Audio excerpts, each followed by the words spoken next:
Alrighty, my friends, we're going to go ahead and get this thing started. My name is Austin Robinson with Accounting 6650, doing my third presentation. Going to be doing it on Case 72 Solutions Network, Inc. Now what we're going to do is we're just going to go through a brief summary of the content of the case, and then we're going to go ahead and answer the questions at the end. So let's go ahead and see what's going on. So introduction-wise, Solutions Inc. has been a very successful company that's been growing very quickly over the last 5 years. Its upper management want to continue this trend to make sure that the company is successful for the upcoming year. On January 6, 2016, Paul, the CFO, asked Sarah to record revenue that has actually not come in yet. Sarah tells Paul no, saying that the auditors rely on us to record transactions properly as part of the audit expectations, and she just believed that it was wrong to do. Paul gets angry with her, kind of pulls the angry boss attitude, throws that her way, and Sarah's kind of taken back by this. She doesn't know exactly what to do. She makes up an excuse, ends the meeting early, so then she can think about it over the weekend, as well as, allow Paul to cool off. So during the weekend, though, Sarah decides to give her good friend Shannon a call to see if she has any advice for her. And Shannon gives the advice that Sarah should explain Paul's ethical duties that he has as a CPA, and that's part of her argument that she should make to Paul on Monday. So anyway, that's kind of where the case leaves us. Let's go ahead and jump into the questions. So first question is, what are the main arguments Sarah is trying to counter? What are the reasons of rationalization she needs to address in deciding how to handle the meeting with Paul? Rationalizations-wise, he could definitely come up with a compensation. He's owed this bonus because he's worked hard all year, and he deserves this, as well as the other managers, the upper level managers that are there.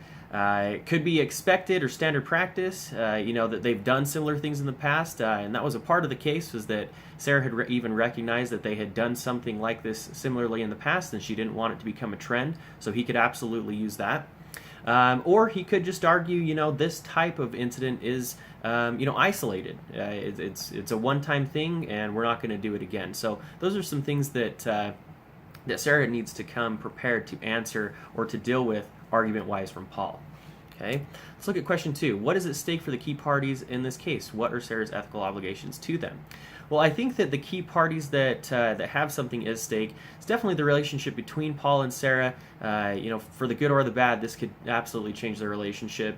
It could be Paul's and Sarah's reputation with the company. Whether that means not getting the bonus and having people upset with Paul. It could obviously be Paul being upset with Sarah, as well as their ethical obligations. They could be viewed as unethical if this is spun the wrong way and they get caught with it, right, by the auditing committee. Paul's and Sarah's employment could definitely be at stake here. The company overall, its reputation, as well as the stakeholders. This is a publicly traded company, and putting down misleading information is misleading the shareholders, which can hurt the company overall. Question 3, should Sarah follow Shannon's advice? What if she does and Paul does not back off? What additional levers can she use to influence Paul and make her values understood? So I definitely believe that Sarah should follow Shannon's advice. It is good advice to remind Paul of his ethical obligations as a CPA. He should absolutely be having those at the forefront of his mind and not at the back, which is kind of where he seems to be putting them currently. She could also argue with Paul that Sarah, her obligation is to the company and not to Paul, and as well as to the stakeholders, and she wants to do right by them. And then obviously she could, say that she wants to have a clean reputation moving forward, and this is something that could absolutely tarnish her reputation as an accountant, and she doesn't want to go that route. And then last but not least, one of the levers that she could absolutely use is to whistleblow. She could absolutely go to the audit committee and try to go that route, but I think that should be saved to the very end of her options.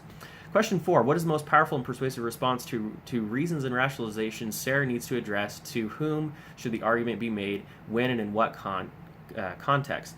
So I think she could absolutely use the consequence approach. She could walk through consequences, no trust, no job, set up for more dishonesty down the road. I think that those are all valid arguments. She could take a moral approach. It's the right thing to do. As CPA, you should know that. We kind of already discussed that before. And then she could just explain that there is a lack of ethical standards in his actions overall, and that could create a dangerous trend. I believe that this discussion should be done with Paul first, obviously, try to get that discussed, and then if not, as was mentioned before, she should go to the audit committee and let them know that she believes that this is unethical and bring it forward and get in front of it. She could also talk to her HR department and see if they could receive any help there, whistleblowing-wise. Anyway, I hope you enjoyed this presentation. Thank you so much. Have a wonderful day.